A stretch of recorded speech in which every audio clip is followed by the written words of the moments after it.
Disclaimer भाइयों, ये कहानी पूरी तरह काल्पनिक है, केवल मनोरंजन के उद्देश्य से बनाई गई है। इस कहानी में वर्णित नाम और घटनाएं वास्तविकता से कोई संबंध नहीं रखती, और इस कहानी में अगर कोई समानता पाई जाती है संयोगवश, तो इसे महज एक इत्तेफाक समझा जाए। और ये कहानी आपको सुपर टॉप नॉवल चैनल पर ही मिलेगी। हम इस कहानी में आपको रोमांचक दुनिया और रहस्य से भरी घटनाएं, जादुई परिवेश और इसी तरह की कहानी के सैर पर आपको ले जाना चाहते हैं। तो इस कहानी को पूरा लास्ट तक सुने और इस कहानी का पूरा आनंद लें, और हमारे सुपर टॉप नॉवल चैनल को सब्सक्राइब करना ना भूलें। धन्यवाद। अनन्या को घर छोड़ने के बाद एल्विश ने एक पल भी बर्बाद किए बिना तुरंत सत्यांश को फोन किया। हेलो, हाय सत्यांश, जी हाँ, मैं एल्विश हूँ। आज मेरी तबीयत ठीक नहीं है, एल्विश ने साफ साफ कहा। चलिए कुछ पीने चलते हैं। यह उनके लिए सोच समझ कर दिया गया निमंत्रण था, जिसमें उनकी वर्तमान स्थिति के बारे में सीधे सीधे कुछ नहीं कहा गया था। वह कोई जिद नहीं कर रहा था, बल्कि सत्यांश को एक रास्ता दिखा रहा था, अगर वह चाहे और अपने दुखों को किसी के साथ बांटना चाहे। लेकिन सत्यांश ने जरा भी संकोच नहीं किया और तुरंत जवाब दिया। एल्विश, तुम्हारा मूड ठीक नहीं है। अजीब संयोग है, मेरा भी मूड ठीक नहीं है। चूंकि हम दोनों का मूड एक जैसा है, चलो एक ड्रिंक लेते हैं। बहुत दिनों बाद हमने ड्रिंक पर बैठकर बातें की हैं। ये शब्द सुनकर एल्विश के चेहरे पर हल्की सी मुस्कान आ गई। उसे सत्यांश से ऐसी ही प्रतिक्रिया की उम्मीद थी, आखिर वह उसे अच्छी तरह जानता था। फोन के दूसरी तरफ सत्यांश को वास्तव में राहत मिली। आज उसका दिन बहुत बुरा था, इतना बुरा कि उसे थोड़ी देर पहले रोने का मन कर रहा था। निमंत्रण एक जीवन रेखा जैसा लगा। सत्यांश ने आगे कहा, तुम अब कहाँ हो? मैं तुम्हें ढूंढने आऊंगा।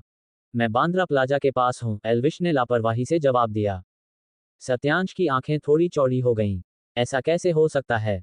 मैं भी बांद्रा प्लाजा के बिल्कुल पास ही रहता हूँ। ये तो वाकई एक अजीब संयोग है, एल्विश ने मुस्कुराते हुए कहा, मानो भाग्य ने ही उनकी मुलाकात की योजना बनाई हो। खैर, वह पूरी तरह से गलत भी नहीं है, आखिरकार इतने सारे स्थानों के बाद सत्यांश से यही मिलना वाकई एक संयोग ही है। एक पल के लिए सत्यांश भी अपने दोस्त की भावनाओं से सहमत हो गया, ऐसा लग रहा था मानो आज रात किसी न किसी तरह से उनका मिलना तय था। 5 मिनट बाद में, जब एल्विश डाउनटाउन मॉल के भूमिगत पार्किंग स्थल में अपनी गाड़ी पार्क करने जा रहा था, तभी उसने देखा कि सत्यांश प्रवेश द्वार पर उसका इंतजार कर रहा है। उसने उसे हाथ हिलाकर अभिवादन किया और कार पार्क करना जारी रखा। चाहे चिंता के कारण हो या किसी अन्य कारण से सत्यांश ने उस कार में एल्विश को नहीं देखा जिसमें वह बैठा था, लेकिन उसने उसे हाथ हिलाकर अभिवादन करना नहीं भूला। उन दोनों ने उन पाखंडी दोस्तों की तरह औपचारिक अभिवादन में समय बर्बाद नहीं किया। इसके बजाय वे सीधे एक स्थानीय ग्रिल रेस्टोरेंट में गए, एक टेबल ली और बारबेक्यू के कुछ सीख कबाब और बियर की कुछ बोतलें ऑर्डर की। सच्चे दोस्त ऐसे ही होते हैं, दोस्ती सीधी सादी और सरल होती है, उसमें कोई अनावश्यक उलझन नहीं होती। जब उन्होंने गिलास उठाकर कई दौर शराब पी ली, तो सत्यांश को आखिरकार थोड़ा आराम मिला, लेकिन उसके गाल लाल थे, उसके कंधे लटक रहे थे और वह आगे की ओर झुककर जोर जोर से सांस छोड़ रहा था। एल्विश, मेरे भाई, मुझे अपने दिल की बात कहनी है। उसने धीरे से कहा, मैं पिछले कुछ महीनों से किसी के साथ डेटिंग कर रहा हूँ, उसका नाम सोफी है। शुरुआत में तो मुझे सच में लगा था कि वही मेरी जीवन साथी है। हमारी खूब जमी, आप जानते हैं ना। लेकिन आज रात मुझे पता चला कि वह अभी भी अपने पूर्व प्रेमी को भुला नहीं पाए है।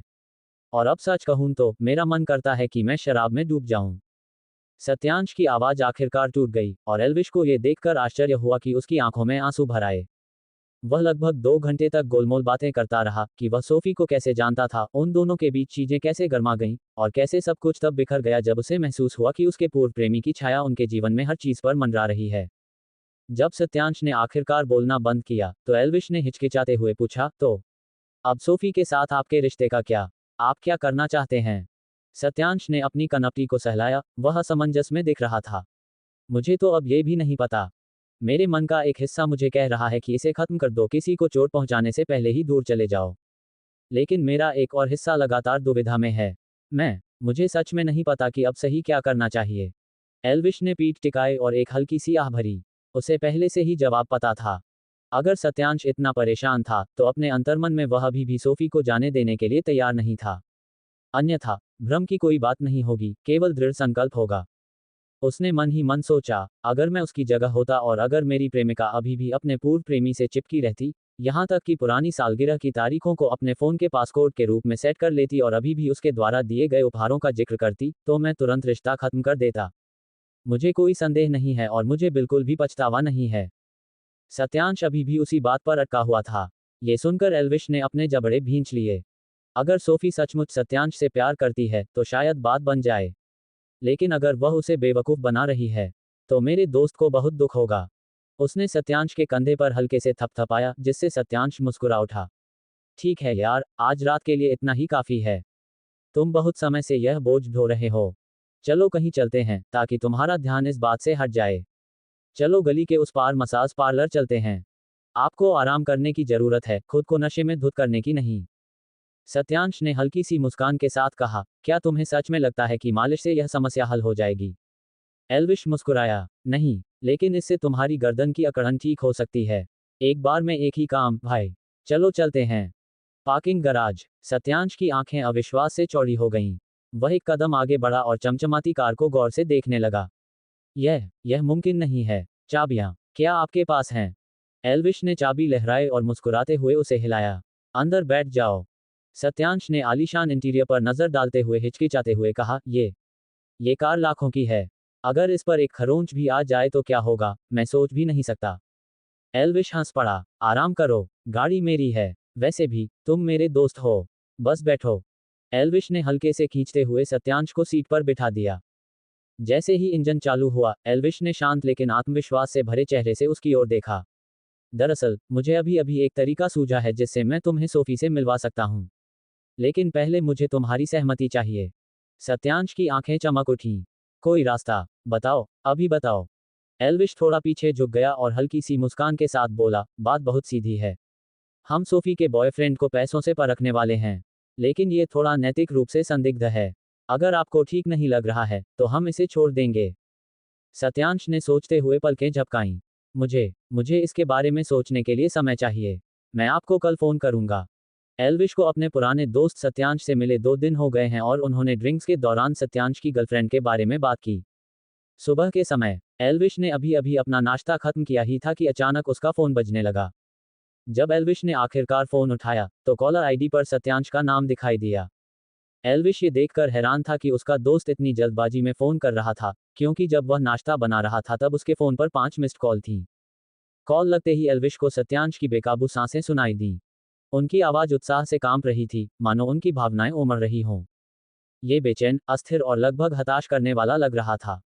भाई एल्विश, तुमने आखिरकार फोन उठा ही लिया, तुम कहाँ हो? मुझे तुम्हारी बहुत ज़रूरत है। सत्यांश ने तुरंत कहा। मैंने आपके दिए गए सुझाव पर विचार किया।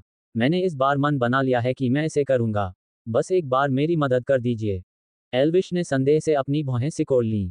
क्या बात है? कल तो आपने साफ मना कर दिया था, आपने कहा था कि आपको सोचने के लिए समय चाहिए। आज क्या हुआ? पहले शांत हो जाओ, सत्यांश। साफ साफ बताओ, तुम्हें क्या हुआ है? सत्यांश के शब्द तेजी से निकल रहे थे, मानो एक दूसरे से टकरा रहे हों, लेकिन फिर भी वह बोलता रहा। बात कुछ इस तरह है, एल्विश। आज मैंने विक्की को, उस कमीने को और एक दूसरी लड़की को साथ में घूमते हुए पकड़ा। वो उसके साथ शॉपिंग कॉम्प्लेक्स में ऐसे घूम रहा था जैसे कुछ हुआ ही ना हो। उसने गहरी सांस ली और गुस्से से भरी आवाज में बोला, इससे पहले मैंने विक्की की सोशल मीडिया पोस्ट ऑनलाइन देखी थी। वह लगातार शिकायत करता रहता था कि वह सोफी को भूल नहीं पा रहा है। लेकिन अब उसे देखो। स्पष्ट रूप से वह पहले सोफी के साथ खिलवाड़ कर रहा था। उसके बाद वह तुरंत पलट गया और किसी नई लड़की के साथ डेटिंग शुरू कर दी, ऐसे दिखावा कर रहा था जैसे कुछ गलत हुआ ही ना हो। आपको पता है इससे मुझे कितना गुस्सा आता है? उसने सोफी से पूरे समय झूठ बोला। एल्विश ने अपनी भौहें ऊपर उठाईं। उसे यह सोचकर हैरानी हुई कि यह अजीब बात है। तो अब तुमने मन बना लिया है? क्या तुम वाकई इस बार विक्की की देखभाल करने के लिए दृढ़ संकल्पित हो? हाँ, सत्यांश की आवाज में दृढ़ता झलक रही थी, यहाँ तक कि वह क्रूरता की हद तक पहुंच रही थी। धन्यवाद यार, आपका बहुत बहुत शुक्रिया। उस आदमी में सोफी के दिल के साथ खिलवाड़ करने की हिम्मत थी। वह इतने लंबे समय से उसके लिए तड़प रही थी, और वह उसके साथ ऐसा व्यवहार करता है। एल्विश, मैंने कल रात भर इस बारे में सोचा। आपका सुझाव मौजूदा स्थिति के लिए सबसे अच्छा है। विकी के इरादे को परखने के लिए पैसे का इस्तेमाल करें, पता लगाएं कि वह वास्तव में सोफी होने के प्रति ईमानदार है या नहीं। एल्विश ने धीरे से सिर हिलाया, उसके होठों पर हल्की सी मुस्कान आ गई। चूंकि उसका दोस्त इतना जिद्दी था, इसलिए वह इस स्थिति से दूर नहीं रह सकता था। इसके अलावा उन्हें ये पूरी बात बेहद रोमांचक लगी। लोगों पर पैसे लुटाना, मैं इसकी कल्पना किए बिना नहीं रह सकती। ठीक है, एल्विश ने शांत भाव से जवाब दिया। सोफी पर कड़ी नजर रखना। अगली बार जब वो विक्की से मिले या उसे देखे भी तो मुझे तुरंत बताना। मैं आगे की कार्रवाई संभाल लूंगा। बहुत खूब, सत्यांश ने भारी आवाज में जवाब दिया। उसकी आवाज में राहत और गुस्सा दोनों एक साथ झलक रहे थे। भाई एल्विश, इस बार मैं सब कुछ तुम पर छोड़ रहा हूं। चलो विक्की का असली चेहरा सबके सामने लाते हैं। फोन रखने के बाद एल्विश अपनी कुर्सी पर पीछे की ओर झुक गया। वह मन ही मन मुस्कुराया। ये योजना केवल सत्यांश की स्थिति में सहायता करने के लिए ही नहीं थी, बल्कि कुछ रोमांचक करने का एक स्वागत योग्य अवसर भी था। फोन रखने के बाद एल्विश ने अपना नाश्ता पूरा किया और प्राचीन दुनिया में अपने अगले साहसिक कार्य के लिए निकल पड़ा। उन्होंने सबसे पहले अपनी सुरक्षा वर्दी पहनी। उसमें दर्ज यात्रा समय और गोदाम के लिए उपलब्ध संसाधनों की जांच करने के बाद उसने यात्रा करने का मन बना लिया। यात्रा करना। एक चकाचौंध भरी रोशनी के साथ उसके पीछे एक काला भंवर खुला और उसे अंदर खींच लिया, जिससे वह प्राचीन विश्व समयरेखा में उसी गोदाम में स्थिर हो गया जहां से वह पिछली बार निकला था। Ion hold city. जैसे ही एल्विश समय पोर्टल से अटूट आत्मविश्वास के साथ बाहर निकला, सफेद रोशनी की एक तेज किरण ने अचानक गोदाम को रोशन कर दिया। इस बार वह फिर से दूसरी दुनिया में गया और इस बार उसे 2 काम पूरे करने थे। पहला काम लेडी एवलिन को मांगशान पहाड़ों में डाकुओं के गुप्त ठिकाने का पता लगाने में मदद करना था। दूसरा उद्देश्य गोदाम को माल से भरना था, जिसे बाद में धन के बदले बेचा जाएगा। इस बार वह इतनी सारी चीजें लाया है कि यह कहना गलत नहीं होगा कि वह काल से पीड़ित आयन होल्ड के लोगों को एक बार भरपेट भोजन करा सकता है। इस बार वह कई चीजें लेकर आया है, जैसे 1000 पैकेट मिनरल वाटर, चावल की 100 बोरियां, 100 बोरी मक्का, 100 किलोग्राम मांस, और भी बहुत सारे, जिनमें से प्रत्येक का वजन 100 किलोग्राम है। हालांकि उनकी सुरक्षा वर्दी की प्रणाली एक बार में केवल 100 वर्ग मीटर का भार स्थानांतरित करने में सक्षम थी, फिर भी वह गोदाम को सामान से पूरी तरह भरने के लिए पर्याप्त थी। अब खाली पड़ी इमारत सामान से भरी पड़ी थी, हर कोना राशन से भरे बक्सों और बोरियों से भरा हुआ था।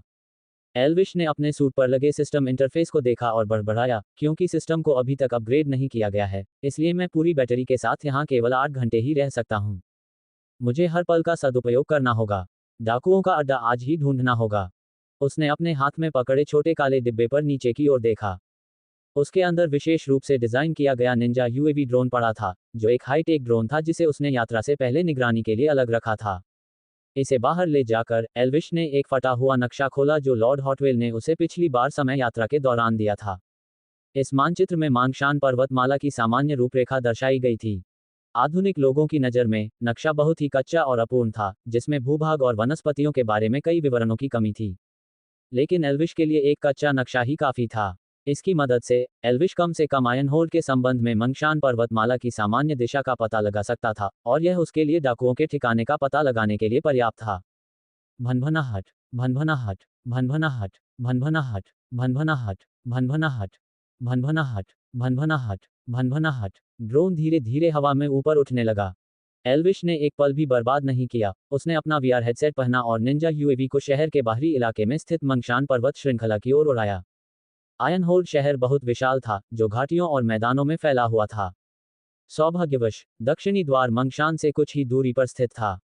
महज 4 किलोमीटर की दूरी तय करने के बाद ड्रोन पहाड़ों के ऊबड़ खाबड़ किनारे पर पहुंच गया। ये ड्रोन एक उच्च श्रेणी का कस्टमाइज्ड मॉडल था, जिसकी वायरलेस नियंत्रण क्षमता लगभग 50 किलोमीटर तक थी। अपने छोटे आकार के कारण इसे उड़ाना आसान था और ढूंढना मुश्किल था, इसलिए एल्विश को डरने की कोई बात नहीं थी। डाकू हो क्या? उसने मन ही मन गुस्से से कहा। देखने दो तुम कहाँ हो। उसने ड्रोन के इंफ्रारेड स्कैनिंग और हीट इमेजिंग सिस्टम को चालू कर दिया। वीआर स्क्रीन धीरे धीरे झिलमिलाने लगी और निर्जन, अकाल से तबाह पहाड़ों पर रंगीन पट्टियां दिखाई देने लगीं। मांगशान की ढलानें सुनसान थीं और वहां गर्मी के कोई संकेत नहीं थे। अधिकांश पेड़ मर रहे थे, केवल कंकालनुमा तने और सूखी पत्तियां ही शाखाओं से चिपकी हुई बची थीं। आधा घंटा बीत गया और एल्विश ने चूल्हे की सफाई की। कभी कभी हेडसेट में एक कमजोर ऊष्मा संकेत दिखाई देता था, लेकिन वह बहुत छोटा होता था, संभवतः जानवरों का, न कि किसी इंसान का। लेकिन अचानक वीआर हेडसेट की स्क्रीन पर कुछ अलग ही दिखाई दिया। एल्विश की आंखें सिकुड़ गईं। वहां इतने तीव्र क्लस्टर सिग्नेचर क्यों हैं? क्या ये हो सकता है? उसने ड्रोन को थोड़ा नीचे किया। लेंस के माध्यम से आकृतियां अधिक स्पष्ट होने लगीं। 8 पुरुषों का एक समूह दिखाई दिया, जो एक लकड़ी की गाड़ी को खींच रहे थे जिस पर सामान लदा हुआ था। उनके चेहरे काले और क्रूर थे। कुछ लोग माचेटी, तेज धार वाला चाकू से लैस थे, जबकि अन्य ने अपनी पीठ पर गदाएं टांग रखी थीं। जिस गाड़ी को वे खींच रहे थे, वह चावल की बोरियों से भरी हुई थी। एल्विश का दिल तेजी से धड़कने लगा। तो आखिरकार मैंने उन्हें ढूंढ ही लिया। ड्रोन ने उनके पदचिह्नों का पता लगाया। वे लोग भारी गाड़ी को पहाड़ की ढलान पर स्थित एक चट्टानी दरार की ओर ले गए।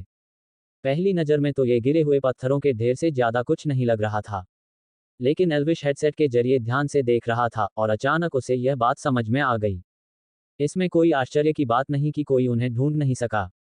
वे इलाके का ही इस्तेमाल कर रहे हैं। चट्टान गिरने के पीछे अपना प्रवेश द्वार छिपा रहे हैं। एल्विश पीछे झुक गया और धीरे धीरे सांस छोड़ी। बड़े चालाक कमीने, इन्होंने तो सबके सामने ही खुद को दफना लिया। इसी समय आखिरकार किसी ने ड्रोन को उनके पीछे पीछे आते हुए देखा। अरे, ये कैसी आवाज है? देखो, ये पक्षी अजीब लग रहा है। ये किस प्रजाति का पक्षी है? चेहरे पर निशान लिए एक डाकू ने आसमान में चक्कर लगा रहे ड्रोन की ओर इशारा किया। उसकी चीख ने बाकी लोगों का ध्यान आकर्षित किया। हाँ, ये किसी भी ऐसे पक्षी जैसा नहीं दिखता जिसे मैंने कभी देखा हो। और यह भिनभिनाने की आवाज क्यों करता है? ये किसी प्रकार का अपशगुन तो नहीं होगा, है ना? अरे बेवकूफ, पक्षी ऐसे कब से दिखने लगे? रुको, क्या ये हमारा पीछा कर रहा है? हमारा पीछा करने की हिम्मत कैसे हुई? वो जरूर मौत को दावत दे रहा होगा। उसे मार गिराओ, आज रात हम भुना हुआ मुर्गा खाएंगे। समूह में शोरगुल मच गया और लोग आपस में बातचीत करने लगे। कुछ ही देर में उनमें से कई लोग नीचे झुके, जमीन से पत्थर उठाए और उन्हें काले पक्षी की ओर ऊपर की ओर फेंकना शुरू कर दिया। लेकिन ड्रोन में खुद का बचाव करने वाला सॉफ्टवेयर भी था। ये दाएं बाएं मुड़ता था और डाकुओं के हमले से बचने के लिए अलौकिक सटीकता के साथ हर चट्टान से बचता था। अरे यार, ये पक्षी तो बहुत फिसलन भरा है। छोड़ो इसे, हम सारा दिन इस पर पत्थर फेंकने में नहीं बिता सकते। हमें मालिक के नाराज होने से पहले ये खाना गांव वापस पहुंचाना होगा। हाँ, चलो चलते हैं। उस अजनबी पक्षी को अकेला छोड़ दो।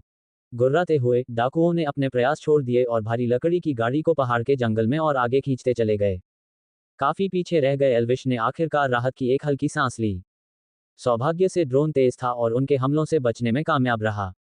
अगर उस पर हमला हो जाता तो उसकी सारी रणनीति बेकार हो जाती।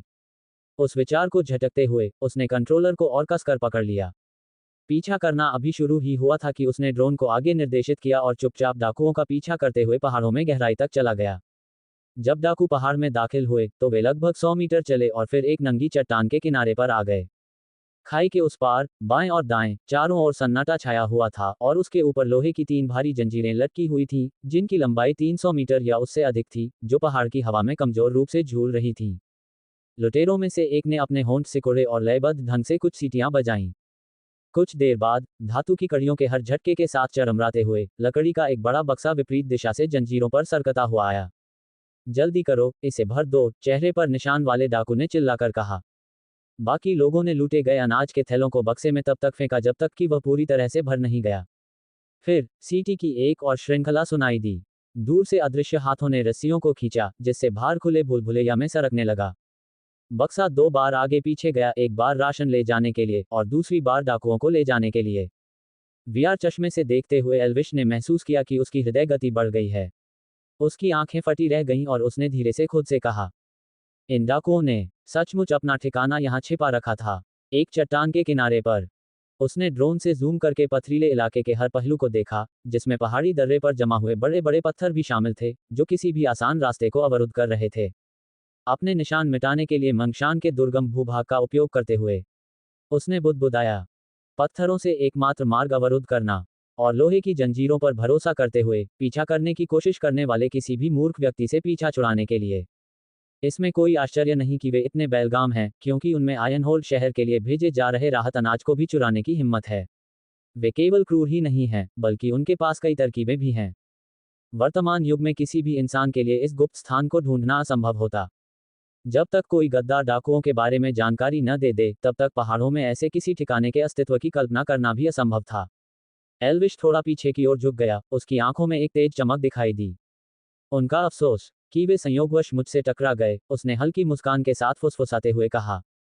ड्रोन को उतारने और उसे पैक करने के बाद एल्विश ने एक कागज और एक कलम निकाली और जटिल परतों में छिपी मंगशान पर्वतमाला का नक्शा बनाना शुरू कर दिया और उस पर डाकुओं के ज्ञात ठिकानों को सावधानीपूर्वक घेरा।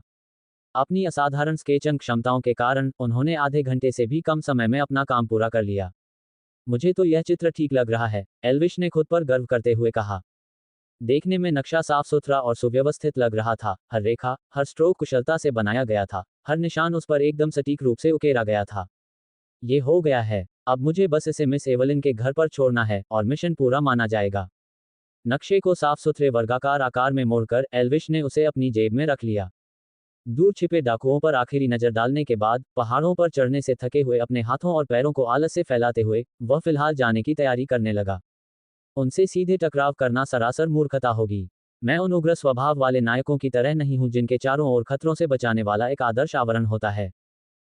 आधे घंटे पहले स्थानीय सरकारी भवन के अंदर नगर रक्षक दल के प्रमुख साइमन रीड एक पेशेवर हत्यारे के साथ गंभीर चर्चा कर रहे थे। कुछ दिन पहले साइमन को पता चला कि वह जिस अभेद्य ब्लैक मार्केट वाटर शॉप को चला रहा था वह नष्ट हो गई है। ये सुनकर उसके अंदर क्रोध उबल रहा था। उसका भाई चार्ल्स रीड तो और भी निकम्मा था। दर्जनों आदमियों का नेतृत्व करने के बावजूद भी वह एक ऐसे गिरोह से हार गया जिसका नेतृत्व सिर्फ एक लड़का कर रहा था। दयनीय।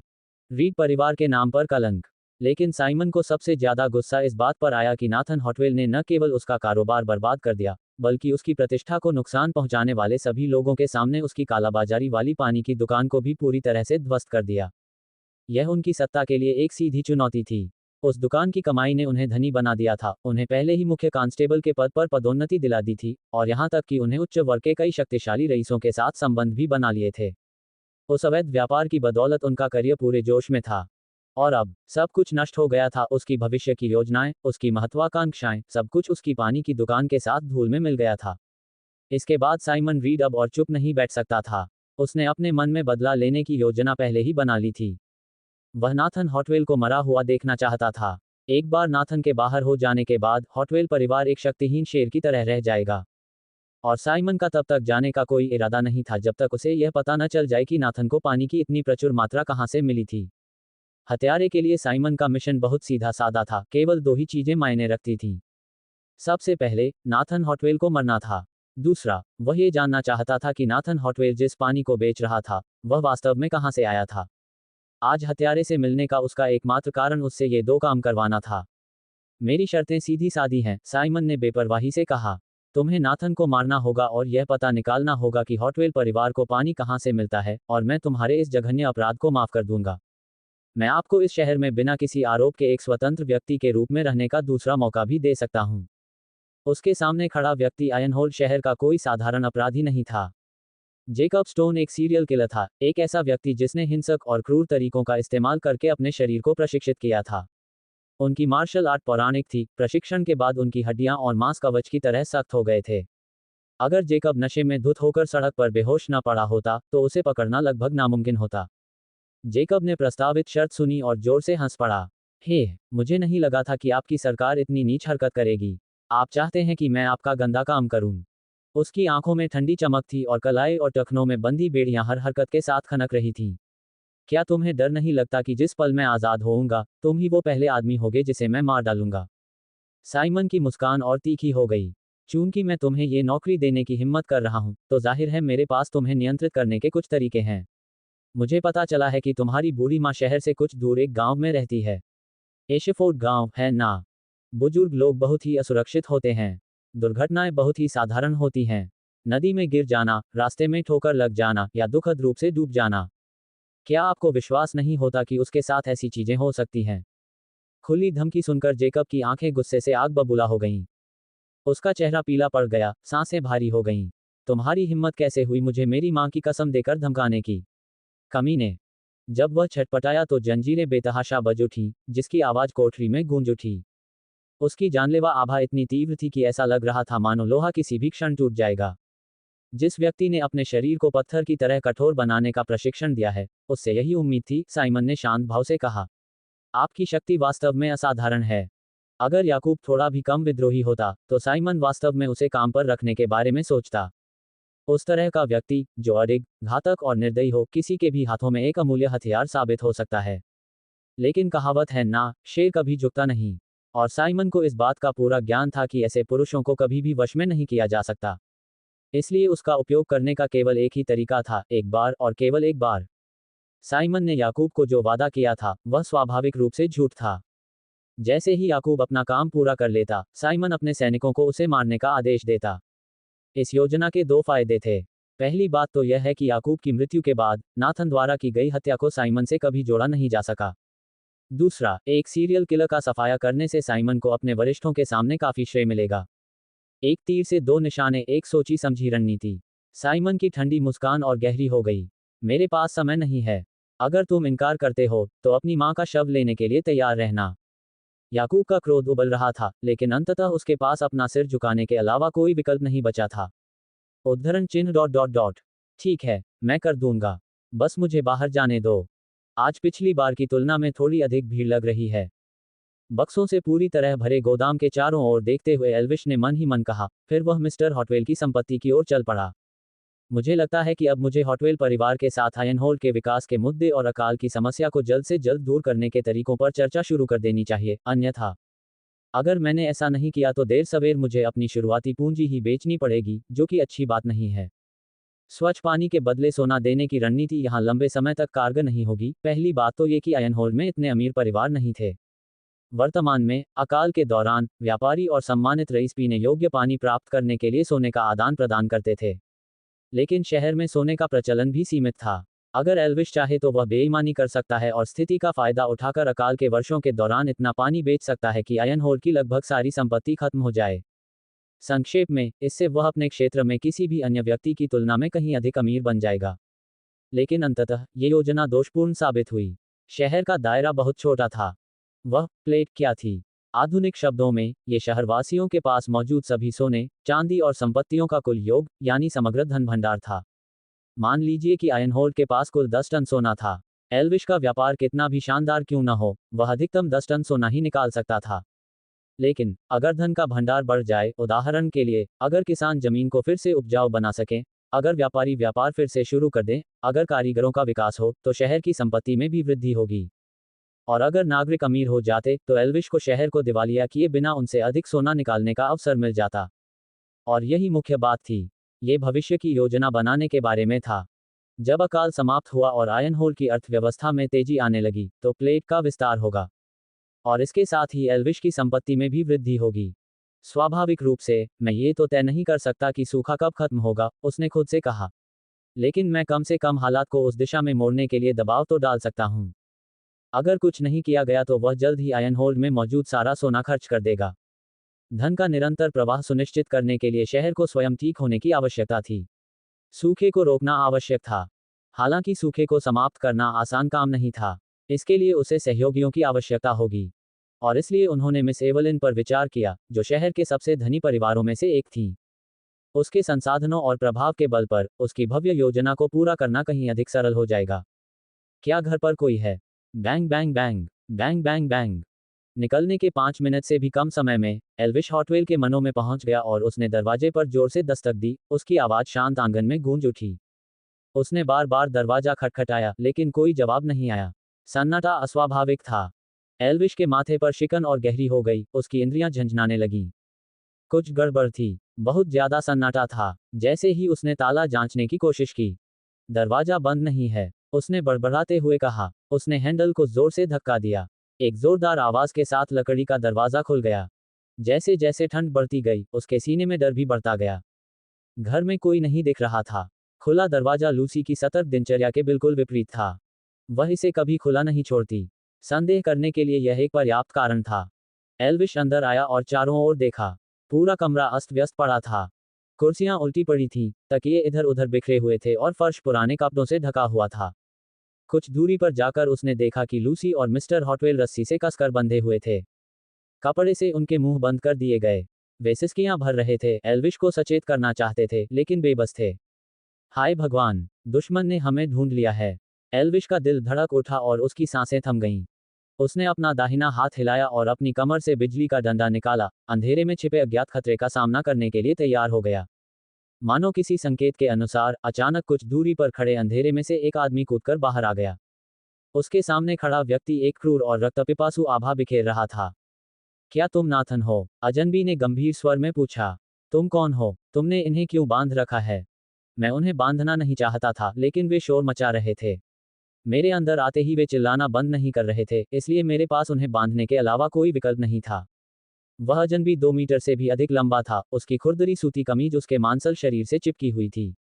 बिखरे बाल और घनी दाढ़ी उसे पहाड़ों से शहर में लाए गए किसी बर्बर व्यक्ति जैसा बना रही थी। इसमें कोई आश्चर्य की बात नहीं है कि लूसी उसे देखकर चीख पड़ी। कोई भी समझदार व्यक्ति उसे देखकर ऐसा ही करता। लेकिन उस अजनबी ने उसे नाथन समझकर गलती कर दी थी, जिससे उसे प्रतिक्रिया करने का बहुत कम मौका मिल गया था। क्या तुम नाथन हो? ये सही है, एल्विश ने दृढ़ता से कहा। मैं नाथन हूं। तुम यहाँ क्या कर रहे हो? दिन दहाड़े घर में घुसने की तुम्हारी हिम्मत कैसे हुई? एल्विश को इसका आभास हो गया था।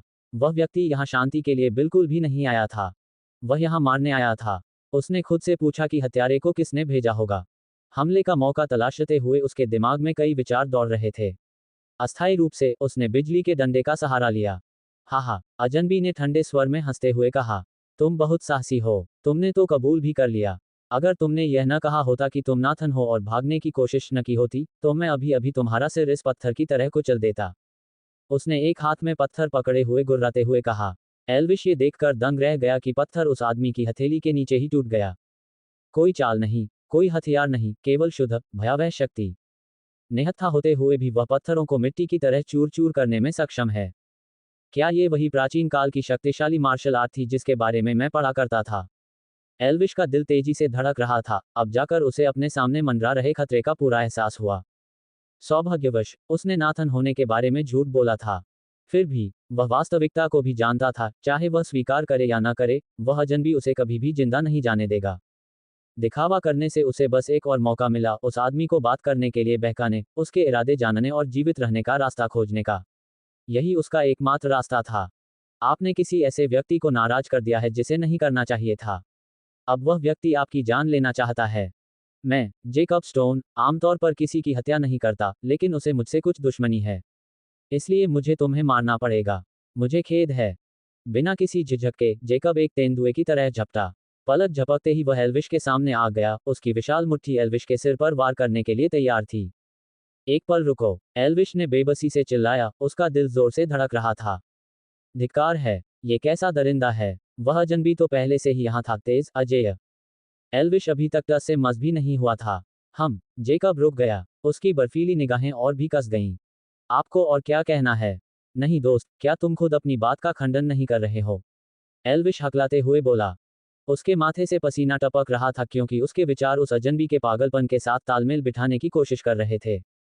क्या तुमने अभी अभी नाथन होने की बात कबूल करने के तुरंत बाद मुझे न मारने की बात पर सहमति नहीं जताई थी? अब तुमने लगभग मेरी खोपड़ी ही कुचल दी। तुम्हारे दिमाग को क्या हो गया है? जेकब क्षण भर के लिए स्तब्ध रह गया। ओह, मैं भूल गया था। श्री हॉटवेल, लूसी, एल्विश। 3 सेकंड में ही वो अपने ही शब्द भूल गया। क्या इस निर्दयी व्यक्ति की याददाश्त मछली जैसी कमजोर है? एल्विश को अपनी आंखों के सामने हो रहे इस भयानक दृश्य पर मुश्किल से ही विश्वास हो रहा था। मुझे तुम्हें मारना होगा। अगर मैं ऐसा नहीं करता, तो मेरी मां मर जाएगी। मैं कोई तरकीन व्यक्ति नहीं हूं, मैं स्थिर खड़ा रहूंगा। आप मुझे 2 बार मार सकते हैं। सफल हुए तो आपकी जिंदगी आपकी होगी, असफल हुए तो आपकी जिंदगी मेरी होगी। अपने हाथों को पीठ के पीछे बांधे, जेकब आत्मविश्वास से भरा हुआ, अकड़कर खड़ा था। दशकों के शक्तिशाली मार्शल आर्ट के अभ्यास ने उसके शरीर को लोहे की तरह कठोर बना दिया था। सामान्य हथियार और तलवारें उसे मार नहीं सकती थीं। वह अजेय था। आपने सही कहा ना। 2 बार कहने के बाद पीछे मत हटना। एल्विश तुरंत रसोई में भागा, एक कसाई का चाकू उठाया और वापस आ गया। उसने एक ही झटके में याकूब की गर्दन पर बेरहमी से वार किया। ब्लेड उछलकर दूर जा गिरा। जेकब की गर्दन पर बस एक हल्का सा सफेद निशान था, और चाकू भी एक तरफ लुढ़क गया, मानो उसे कोई नुकसान न पहुंचा हो। एल्विश अवाक होकर देखता रहा, सदमे से उसकी सांसें अटक गईं। धिक्कार है, उसने गुस्से में कहा। ये किस चीज का बना है? स्टील का। किसने कहा था कि मार्शल आर्टिस्ट चाहे कितनी भी कड़ी ट्रेनिंग कर लें, चाकू के सामने बेबस होते हैं? उस झूठे को तुरंत मेरे सामने लाओ। अविश्वास से उसका दिल जोर से धड़कने लगा। मिस्टर हॉटवेल और लूसी दोनों ही आंखें फाड़कर देखते रह गए, दोनों समान रूप से हैरान थे। उनकी निगाहें मिली, दोनों भय से कांप रहे थे। उनकी नजरों में वह आदमी अब इंसान नहीं था, स्पष्ट रूप से वह इंसान के रूप में एक राक्षस था। तुम्हें आश्चर्य नहीं होना चाहिए, याकूब ने गर्व से कहा। मेरा स्वामी हमेशा मुझसे प्रसन्न रहता था। उन्होंने मुझसे कहा था कि मैं 16 साल की उम्र तक मार्शल आर्ट के शिखर पर पहुंच जाऊंगा। मैं उन सभी लोगों से कहीं अधिक प्रतिभाशाली था जिनसे वह कभी मिले थे। उसके स्वर में गर्व झलक रहा था। अगर उसने 1 दर्जन से ज्यादा बोतलें पीकर बेहोश न हुआ होता, तो सरकार उसे कभी पकड़ ही न पाती। उन्हें अपनी ताकत पर पूरा भरोसा है। अब तुम्हारे पास बस एक आखिरी मौका है, जेकब ने ताना मारा। अगर तुमने यह आखिरी मौका गंवाया, तो तुम्हारी जान मेरी हो जाएगी। उसके शब्दों में कड़वी सच्चाई झलक रही थी, उसकी आंखें आग की तरह जल रही थीं। एल्विश का दिल जकड़ गया। भागना नामुमकिन था। वह दरिंदा इतना फुर्तीला था कि भागने का मतलब तुरंत मौत थी। एक ही बार में उसकी खोपड़ी चूर चूर हो जाती। अब बस एक ही हताश विकल्प बचा था। उसने संशोधित बिजली के डंडे को अपने हाथ में कसकर पकड़ रखा था। विक्रेता ने वादा किया था कि यह उपकरण एक ही झटके में बैल को नॉकआउट कर देगा। ये कारगर होगा या नहीं, ये जानने का समय अब आ गया था। मालिक, मुझे निराश मत करना, उसने दबी आवाज में उम्मीद जताते हुए कहा। ईमानदारी से काम लेना, आज मुझे धोखा मत देना। उसके कांपते हाथों ने बैटन उठाया और वह जेकब को घूरने लगा। जेकब हंसा। वो छड़ी, क्या तुम मुझे छड़ी से गिराओगे? मूर्ख मत बनो, लड़के। तुम बस कल्पना कर रहे हो। उसकी हंसी क्रूरता से गूंजी, जिसमें तिरस्कार और उपहास भरा था। आपको जल्द ही पता चल जाएगा। एल्विश ने पूरी ताकत से बैटन घुमाया। एक ही झटके में उसने उसे जेकब के पेट में घुसा दिया और पूरी शक्ति से स्विच ऑन कर दिया। तुम बहुत कोमल हो, क्या इससे गुदगुदी हो रही है? वह वाक्य पूरा नहीं कर सका क्योंकि अचानक वह कांपने लगा, उसका पूरा शरीर फड़कने लगा। बिजली उसके शरीर में दौड़ गई, उसके हाथ पैर जम गए, और वह कटे हुए पेड़ की तरह जमीन पर गिर पड़ा। एल्विश सदमे से पीछे हट गया और घूरने लगा। ये क्या हो रहा है? ये अभी भी कांप रहा है। ये लाठी 500 वोल्ट की है। फिर भी वह अभी तक बेहोश क्यों नहीं हुआ? एल्विश ने बिना ज्यादा सोचे समझे तुरंत कार्रवाई की और उसे बेहोश करने में एक पल भी बर्बाद नहीं किया। सिजल सिजल सिजल, उसने बार बार लाठी से वार किया, निर्दयतापूर्वक जेकब के शरीर को झटका दिया, उसे नीचे दबाए रखा। कमरे की तनावपूर्ण शांति में चिंगारियां चटकने लगीं। यह क्या बदतमीजी है? बेहोश होने से पहले जेकब ने जी भर के चिल्लाया। उसके मन में एक सवाल उठा। वह समझ नहीं पा रहा था कि एक साधारण दिखने वाले आदमी ने इतनी आसानी से उसके स्वाभिमान को कैसे चकनाचूर कर दिया। पराजित, अपमानित, अहंकारी योद्धा ने अपनी दुनिया को बिखरते हुए देखा। उसका शरीर कांपने लगा, चक्कर आने से उसका दिमाग सुन्न हो गया, और इससे पहले कि वह कुछ सोच पाता, अंधेरा उसे घेर लिया। वह जमीन पर गिर पड़ा। एल्विश बिल्कुल भी शांत नहीं था। उसके मन में भय का सैलाब उमड़ रहा था। क्या होगा अगर यह आदमी अचानक फिर से जीवित हो उठे? क्या होगा अगर वह बेहोशी का नाटक कर रहा हो? वह अपनी जान का जोखिम नहीं उठाएगा। बिजली की छड़ी को हाथ में पकड़े हुए एल्विश ने जेकब को बार बार बिजली के झटके दिए। चिंगारियां फूट पड़ीं, उसका शरीर बुरी तरह कांप उठा। हर झटके से उसके बाल और भी कसकर मुड़ गए, जिससे उसकी त्वचा पर जले हुए काले धब्बे पड़ गए। Sizzle sizzle sizzle sizzle sizzle, जले हुए कपड़े और मांस की तीखी गंध हवा में फैली हुई थी। जब जेकब की ऐंठन धीमी हुई और उसे यकीन हो गया कि वह आदमी दोबारा नहीं उठ पाएगा, तभी एल्विश ने उस पर हमला करना बंद किया। हो गया, उसने हौंकते हुए अपने हाथों को आपस में थपथपाया। खुशी खुशी उसने कमान वापस अपनी कमर पर रख ली। उसके माथे पर अब भी ठंडे पसीने की बूंदें थीं। जिस भीषण खतरे से वह अभी अभी बच निकला था, उसकी याद आते ही उसका दिल जोर से धड़कने लगा था। सौभाग्य से उसने एहतियात बरती थी, वरना अब तक उसकी मौत हो चुकी होती। इस विचार मात्र से ही वह कांप उठा। उसे याद आ गया कि आज मौत उसके कितने करीब है। लूसी, मिस्टर हॉटवेल, क्या आप ठीक हैं? एल्विश तेजी से आगे बढ़ा और उसने मिस्टर हॉटवेल और लूसी की रस्सियों को जल्दी से ढीला कर दिया। उसकी पैनी निगाहें उनके शरीर पर चोट के किसी भी निशान की तलाश में तेजी से उनका निरीक्षण कर रही थीं। हम ठीक हैं। ये सब तुम्हारी वजह से है, एल्विश। अगर तुम न होते तो आज हम बहुत बड़ी मुसीबत में होते। श्री हॉटवेल ने राहत भरी आवाज में कहा, उनके थके हुए चेहरे पर सुकून साफ झलक रहा था। भाई एल्विश, आपका क्या हाल है? क्या आपको कहीं चोट लगी है? लूसी ने रिहा होते ही घबरा कर पूछा। उसका सारा ध्यान सिर्फ इस बात पर केंद्रित था कि एल्विश को चोट लगी है या नहीं। हालांकि अभी अभी बहुत जोखिम था, लेकिन अब मैं ठीक हूं। एल्विश ने आश्वस्त करने वाली मुस्कान के साथ उनकी चिंता दूर करने का प्रयास किया। उनकी शांति ने उन्हें स्थिर किया, साथ ही उन्होंने अपने अस्थिर हृदय को भी शांत करने का प्रयास किया। इसके बाद एल्विश हत्यारे की ओर मुड़ा और फिर उन्होंने मिलकर उसे बांध दिया। उन्होंने उसे 2 बार खंभे से भी बांधा, एक बार रस्सी से और फिर सुरक्षा के लिए बड़े रबर बैंड का इस्तेमाल किया। श्री हॉटवेल, यह आदमी क्या कर रहा है? एल्विश ने गंभीरता से पूछा। उसका इरादा तो साफ है। उसे नाथन की जान लेने के लिए यहाँ भेजा गया है। इस तरह के आदमी को उसे मारने के लिए किसने भेजा है? अगर मैं गलत नहीं हूं, तो ये साइमन ही होगा, वह बदमाश। श्री हॉटवेल ने कड़े स्वर में उत्तर दिया। उसने इस हत्यारे को इसलिए भेजा क्योंकि नाथन ने विरोधी की कालाबाजारी वाली पानी की दुकान को तहस नहस कर दिया था। साइमन इसे ऐसे ही नहीं छोड़ सकता था। जी हाँ, मैंने कभी सोचा भी नहीं था कि मुख्य कांस्टेबल साइमन इतना निर्दयी हो सकता है कि अगले ही दिन मेरे बेटे को मारने के लिए किसी हत्यारे को किराए पर ले ले। श्री हॉटवेल के मुट्ठियां गुस्से से कांप रही थीं। शुरू में तो साफ तौर पर चार्ल्स की ही गलती थी। चार्ल्स रीड ने उसके दोस्तों को परेशान किया और उनका सामान चुरा लिया। इसलिए नाथन का बदला लेना स्वाभाविक था। लेकिन साइमन का बदला अक्षम्य था। सरकारी अधिकारियों को काला बाजार की प्रतिद्वंद्विता में हस्तक्षेप करने का अधिकार नहीं था। और फिर भी मुख्य कांस्टेबल ने खुद ही सीमा पार कर दी, न केवल अपने आदेशों का पालन करने के लिए एक हत्यारे को काम पर रखा बल्कि व्यक्तिगत रूप से अपने बेटे के पीछे भी पड़ गया। ये हद से ज्यादा है, श्री हॉटवेल आक्रोश से भरे स्वर में चिल्लाए। ये तो हद से ज्यादा है। उसकी चीख व्यर्थ के गुस्से से गूंज उठी। हत्यारा, आह, तो क्या आप में से कोई इस आदमी को पहचानता है? एल्विश ने मजे लेते हुए पूछा। उनकी पिछली बातचीत से उसे लगा कि जेकब ने केवल अपनी इच्छा से ऐसा नहीं किया था, बल्कि किसी प्रकार के खतरे के कारण ऐसा किया था। श्री हॉटवेल ने सावधानी से कहा, मैंने उसके बारे में सुना है। लोग उसे जेकब स्टोन कहते हैं। उसने आयन होल्ड सिटी में लगभग 5 या 6 अमीर जमींदारों को अलग अलग, बिना किसी कठिनाई के मार डाला है।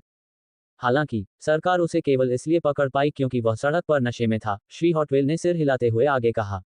वरना मार्शल आर्ट में उसकी महारत के दम पर शहर में बहुत कम लोग उसका मुकाबला कर पाते, वह बिना किसी चोट के बच निकलता। लेकिन हत्या करने के बाद भागने के बजाय याकूब शहर में ही रहा, खूब शराब पीता रहा और बेखौफ घूमता रहा। उसके अहंकार और अपनी ताकत पर घमंड के कारण ही उसकी मृत्यु हुई। लेकिन मैंने सुना है कि याकूब केवल दुष्ट लोगों को ही मारता था, लूसी ने उसका बचाव करने की कोशिश करते हुए कहा। जिन बूढ़े जमींदारों को उसने मारा, वे क्रूर थे, वे महिलाओं को वेश्यावृत्ति में धकेलते थे, जमीन हड़पने का धंधा करते थे और गरीबों को बेरहमी से पीटते थे। जब मैंने उसे पहली बार देखा तो मैं चीख पड़ी, उसने धीरे से स्वीकार किया। लेकिन अब पीछे मुड़कर देखती हूं तो लगता है कि उसके सभी शिकार दुष्ट पुरुष थे और उन्हें यही मिलना चाहिए था। उन मकान मालिकों को यही मिलना चाहिए था। योजक चिन्ह। उसी क्षण जेकब थोड़ा हिल गया।